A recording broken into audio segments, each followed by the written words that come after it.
E69 news కి స్వాగతం. ముందుగా ముఖ్యాంశాలు. భారతదేశంలో మేము వ్యవసాయ రంగంలో డిజిటల్ టెక్నాలజీని విస్తృతంగా ఉపయోగిస్తున్నాం. పీఎం మోదీ. LRS పై మంత్రి పొంగులేటి కీలక నిర్ణయాలు. బారాసాయి ఎమ్మెల్యేలు నన్ను దూషించిన మాటలు రికార్డు కాలేదు. దానం నాగేందర్.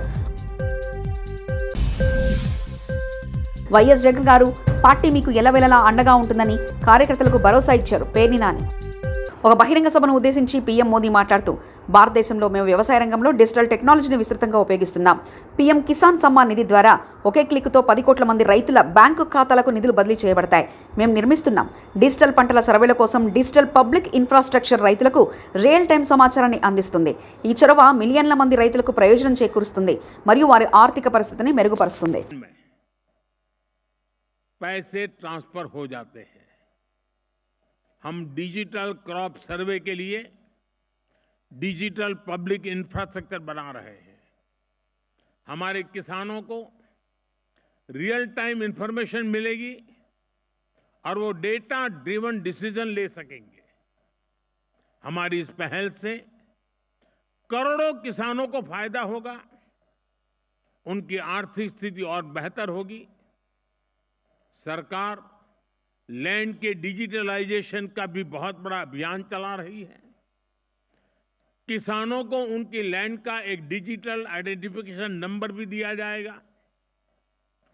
ड्रोन का उपयोग भी खेती में बहुत तेजी से प्रमोट हम कर रहे हैं. ड्रोन से होने वाली खेती की कमान महिलाओं को हमारी ड्रोन दीदियों को दी जा रही है. ये जो भी कदम है, इनसे भारत के किसानों का तो फायदा हो गया ही, इससे ग्लोबल फूड सिक्योरिटी को भी ताकत मिलेगी. రుతుపవనాల ప్రభావంతో దేశవ్యాప్తంగా పలు రాష్ట్రాల్లో భారీ వర్షాలు కురుస్తున్నాయి. పశ్చిమ బెంగాల్ రాజధాని కోలకతాను భారీ వర్షాలు వణికిస్తున్నాయి. వరదల దాటికి నగరంలోని ప్రధాన రహదారులన్నీ జలమయమయ్యాయి. పలు చోట్ల వాహనాలు కొట్టుకుపోయాయి. లోతట్టు ప్రాంతాలు వరద నీటితో నిండడంతో స్థానికులు తీవ్ర అవస్థలు ఎదుర్కొంటున్నారు. లేఅవుట్ రెగ్యులైజేషన్ ప్రక్రియపై రెవెన్యూ శాఖ మంత్రి పొంగులేటి శ్రీనివాసరెడ్డి కీలక నిర్ణయాలు తీసుకున్నారు. లక్షలాది కుటుంబాలకు లబ్ధి చేకూర్చే LRSను వేగవంతం చేయాలని జిల్లా కలెక్టర్లకు ఆదేశించారు. నిబంధనల ప్రకారం మాత్రమే భూముల క్రమబద్ధీకరణ జరగాలని, ఎలాంటి అక్రమాలకు తావు లేకుండా ఈ ప్రక్రియను 3 నెలల్లో పూర్తి చేయాలని ఆదేశించారు. తమ ప్రభుత్వం మీద ప్రజలు ఎన్నో ఆశలు పెట్టుకున్నారని, మధ్య దళారుల ప్రమేయం లేకుండా సాధారణ ప్రజానికానికి ఎలాంటి ఇబ్బందులు లేకుండా చర్యలు తీసుకోవాలని సూచించారు. ఈ ప్రక్రియలో ముఖ్యంగా ప్రభుత్వ భూములు ప్రైవేట్ వ్యక్తుల చేతిలోకి వెళ్లకుండా తగిన జాగ్రత్తలు తీసుకోవాలని మంత్రి పొంగులేటి ఆదేశించారు. ఏపీసీసీ చీఫ్ వైఎస్ షర్మిల సమక్షంలో కాంగ్రెస్ పార్టీలో చేరిన Bigg Boss fame Nutan Naidu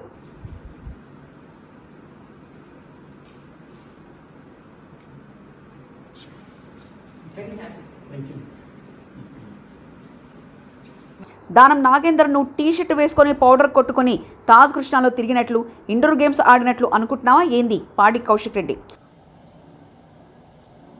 ఇక్కడ ఉన్నది కేసీఆర్ నాయకత్వంలో, ఇక్కడ ఉన్న మేము అందరం కూడా శిష్యులము, కేసీఆర్ గారు శిష్యులము. నువ్వు భయపెట్టిస్తే బెదిరిస్తే భయపడేటోడు ఎవడు ఉండడు. తస్మాత్ జాగ్రత్త. నీకు ఇజ్జత్ ఉంటే, సిగ్గుంటే, శరం ఉంటే, లజ్జా మానం ఉంటే కేసీఆర్ గారు పెట్టిన భిక్ష అది నీకు ఎమ్మెల్యే పదవి. నీకు దమ్ముంటే రిజైన్ చేసి పార్టీ మారు. రిజైన్ చేసి పార్టీ మారి వేరే పార్టీ నుంచి వచ్చి గెలిచినాక మాట్లాడు. సిగ్గు లేకుండా మా బీఫా మీద గెలిచి నువ్వు మాట్లాడుతున్నావు, ఇష్టం ఉన్నట్టు మాట్లాడుతున్నావు. మేము సవాల్ విసురుతున్నాం, నువ్వు రిజైన్ చేసి మళ్ళా పోటీ చేయి. కానీ నువ్వు ఆడి నుంచి ఉండి మా శాసనసభ్యులని మమ్మల్ని బెదిరిస్తే భయపడేటోళ్ళు ఎవరు లేరని తెలియజేస్తూ, మరియు యావత్ తెలంగాణ లోకానికి కూడా నేను దయచేసి వాహనదారులు ఎట్టి పరిస్థితుల్లో మైనర్లకు లైసెన్స్ లేని వారికి వాహనాలు ఇవ్వకూడదని, ఇచ్చినట్లయితే వాహనాలను సీజ్ చేసి ఇరువురిపైన కేసు నమోదు చేసి జైలుకు పంపడం జరుగుతుందని Warangal traffic CI K Ramakrishna హెచ్చరించారు. యువత ద్విచక్ర వాహనాలపై సైలెన్సర్లను మాడుపై చేసి ఎక్స్ట్రా సౌండ్ చేసే వాటిని బిగించి వాహనాలు నడపడం జరుగుతుందని, అలాంటి వాహనాలను పట్టుకుని 150 సైలెన్సర్లను రోడ్ రోలర్తో ధ్వంసం చేయడం జరిగిందని తెలిపారు. హెల్మెట్ లేకుండా వాహనాలు నడపడం వలన ప్రమాదాలకు గురవుతున్నారని, సిటీ లోపల గానీ బయట గానీ తప్పనిసరిగా హెల్మెట్ ధరించాలని సూచించారు. Warangal police commissioner Ambar Kishore Jha traffic ACP Satyanarayana ఆదేశాల మేరకు వరంగల్ పట్టణంలో ట్రాఫిక్ క్రమబద్ధీకరించేందుకు 2 సివిల్ ఎస్ఐలు, 1 RSLతో పాటు 80 మంది సిబ్బంది పనిచేయడం జరుగుతుందని అన్నారు. తల్లిదండ్రులు మైనర్లకు లైసెన్స్ లేని వారికి ఎట్టి పరిస్థితుల్లో వాహనాలు ఇవ్వకూడదని హెచ్చరించారు.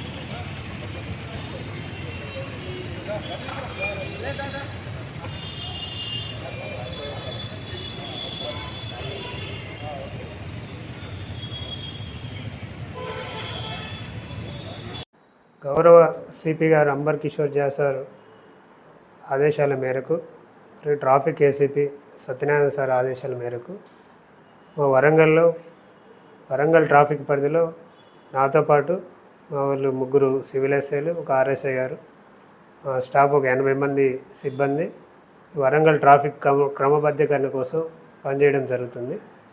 ఇప్పుడు కొత్తగా జరుగుతుంది ఏంటంటే యువత సైలెన్సర్ మాడిఫై చేసి చాలా బండ్లు నడపడం జరుగుతుంది. వాటి మీద స్పెషల్ ఫోకస్ చేసి రీసెంట్గా మనం ఒక 150 సైలెన్సర్ని రోడ్ రోలర్తో వాటిని డిస్ట్రాయ్ చేయడం జరిగింది.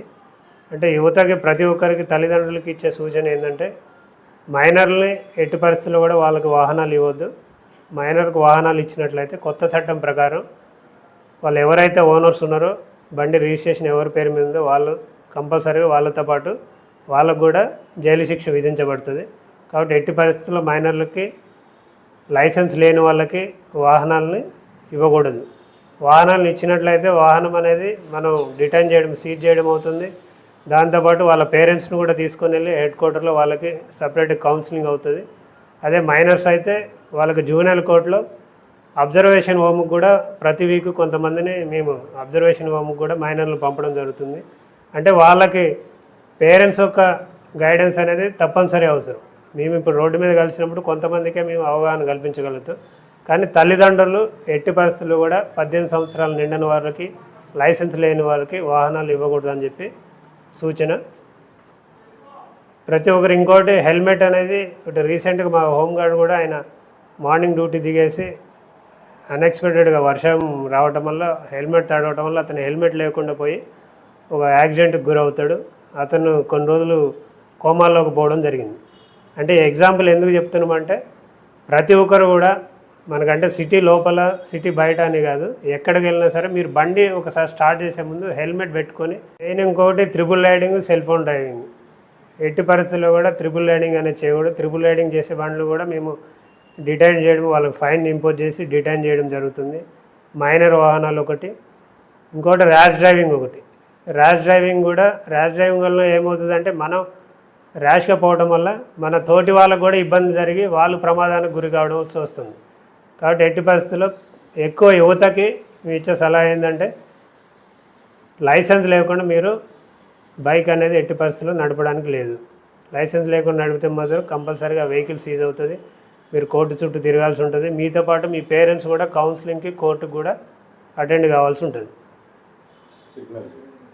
ఇంకోటి సిగ్నల్ దగ్గర, ట్రాఫిక్ సిగ్నల్ దగ్గర ఇప్పుడు ఈరోజు ఆటో వాళ్ళకు కూడా అందరికి కూడా మేము ప్రతి అడ్డా మీద అందరు కౌన్సిలింగ్ చేసాము. సిగ్నల్స్ ఒకటి కొత్తగా న్యూ సిగ్నల్స్ ఒకటి ఇంప్లిమెంట్ చేస్తాము. ఇంకా పాత పోల్స్ అనేవి ఇంకా త్వరలో రిమూవ్ చేపిస్తాము జీడబ్ల్యూఎంసీ సహకారంతో. ప్రతి ఒక్కరు కూడా సిగ్నల్ అనేది మెయింటైన్ చేస్తే మనకి 80% అనేది జంక్షన్స్ వద్ద యాక్సిడెంట్స్ అనేవి జరగవు. అంటే కొంతమంది ఏం చేస్తున్నారు, సిగ్నల్ పడినప్పటికీ తెలియకుండా వాళ్ళు సిగ్నల్ జంప్ కావటం వల్ల ఏదైనా సిగ్నల్ ఫాలో అయ్యే వాళ్ళకే యాక్సిడెంట్ జరిగే ప్రమాదం ఉంది. కాబట్టి ప్రతి ఒక్కరు కూడా భద్రాద్రి జిల్లా ప్రజా పోరాటాలు చేయడమే రాజయ్యకు ఘనమిచ్చే ఘనమైన నివాళి. సిపిఎం పట్టణ కమిటీ భద్రాచలం ఏజెన్సీ ముద్దుబిడ్డ మాజీ ఎమ్మెల్యే అమరజీవి కామ్రేడ్ సున్నం రాజయ్య 4వ వర్ధంతి సభ సిపిఎం కార్యాలయం నందు జరిగింది. ఈ సభలో రాష్ట్ర కార్యదర్శి వర్గ సభ్యులు ఎం సాయిబాబు పాల్గొని రాజయ్యకు మనం ఇచ్చే నివాళి తన ఆశయాలను ముందుకు తీసుకెళ్లడమే అంటూ ప్రజా సమస్యలు పరిష్కరించడమే మనం ఇచ్చే ఘనమైన నివాళని అన్నారు. అనంతరం కార్యాలయం నుండి స్తూపం వరకు ర్యాలీగా వెళ్లి సున్నం రాజయ్య గారి చిత్రపటానికి పూలమాలలు వేసి నివాళులర్పించారు.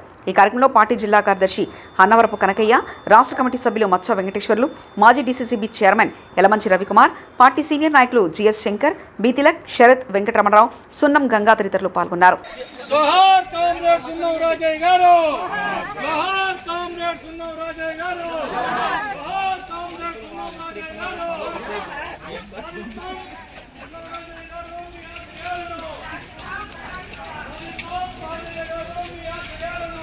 ప్రజా సంఘంలో కూడా ఏం చేయాలి అది చేయాలి.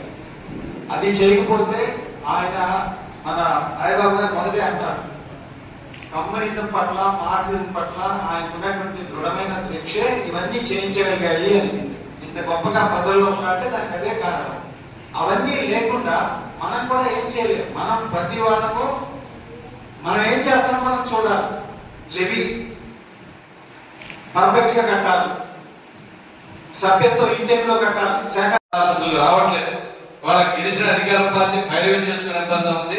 ఓడిపోయిన టీఆర్ఎస్ పార్టీ నిరాశ నిస్పృహల్లో వాళ్ళు పరిమితమై ఉన్నారు తప్ప వాళ్ళు నిరంతరం ఒక జ్యోతిలా వెలిగేది సిపిఎం పార్టీ. కాబట్టి దీన్ని మనం దృష్టిలో పెట్టుకొని రాబోయే కాలంలో ఈ రాజయ్య గారి స్ఫూర్తితోటి మరింత ముందుకు ఉధృతంగా వాళ్ళ సమస్యలు మొదలైనవి. ఎందుకంటే మనం 6 నెలల పాటు ఆగాలి, ప్రభుత్వం వచ్చాక వాళ్ళకి గ్రేస్ పీరియడ్ ఇవ్వాలని చెప్పి అనుకున్నాం. మీకు 8 నెలలైంది, మళ్ళీ సమస్యలన్నీ మొదలు చేసిన తర్వాత ఆయన అభినందించడానికి నేను రాజారావు గారు, రాజయ్య గారు అందరం కలిసి 89 మంది నాయకులు వెళ్ళాం.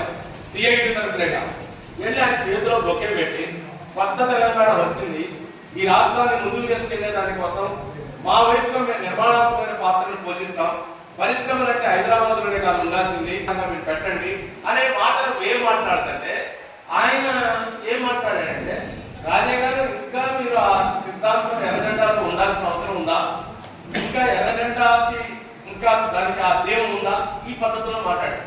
ఆయన ఏమన్నాడంటే, మీ కుర్చీలు సక్రమంగా ఉంటే, మీరు కరెక్ట్ గా పనిచేస్తే. తక్కువ టైంలోనే ఈరోజు పార్టీ యంత్రాంగం అంతా కేంద్రీకరించారు. ఈరోజు ఇంత టైంలో కూడా ఎక్కువ మంది ప్రజలు, మన కార్యకర్తలు, సాధుపతులు అందరూ హాజరయ్యారు. ఈ కార్యక్రమం విజయవంతం చేసినందుకు మీ అందరికీ కూడా పార్టీ పట్టణ కమిటీ తరఫున ధన్యవాదాలు తెలియజేసుకుంటూ, ఇప్పుడు ఈ కార్యక్రమం అయిపోయినామంటే ఇక్కడ నుంచి మన అంబేద్కర్ సెంటర్ లో ఉన్నటువంటి కామ్రేడ్ గుంజాబుజ్జి గారు, సున్నరాజయ్య గారి దగ్గర కార్యక్రమం ఉంటుంది కాబట్టి ముందు మహిళలు బ్యానర్ తో, ఆ తర్వాత మిగతా ప్రస్తుత రాజకీయాల్లో విలువలకి నిలువుటెత్తు అర్థం కామ్రేడ్ రాజయ్య గారు. వాళ్ళు చూస్తున్న రాజకీయాలు ఎంత కష్టపడిపోయినటువంటిది.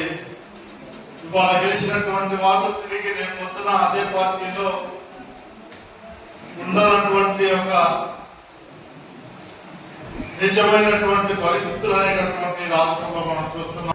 సొరపాక సంతలో అధిక వసూలు చేస్తున్న సంత నిర్వాహకులపై చర్యలు తీసుకోవాలని కాంగ్రెస్ పార్టీ మండల మహిళా అధ్యక్షురాలు గోనె రేణుక అన్నారు.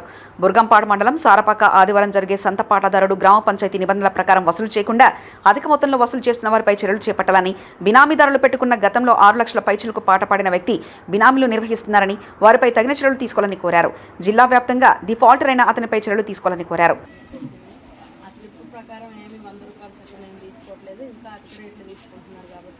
ప్రజలు ఇబ్బంది పడేది ఉంది. ఆ షాపులు ఎవరైతే అమ్మకం చేస్తున్నారో వాళ్ళందరికీ వచ్చే ఆదాయం కంటే కూడా మనం ఇప్పుడు మన పంచాయతీ చేసిన బిల్లు కంటే ఎక్కువ వసూలు చేయడం వల్ల వాళ్ళు ఇబ్బంది పడుతున్నారు. అది మా దృష్టికి వచ్చింది. అది ఒకసారి మీరు తెలుసుకొని దాని గురించి ఒకసారి కావాలంటే ఏదైనా. భద్రాద్రి కొత్తగూడెం జిల్లా మనుగురు మండలంలోని సాంబాయిగూడెం గ్రామం వద్ద మావోయిస్టుల వారోత్సవాల సందర్భంగా వాహనాలు తనిఖీ చేస్తున్న మనుగురు సిఐ సోమ సతీష్ కుమార్.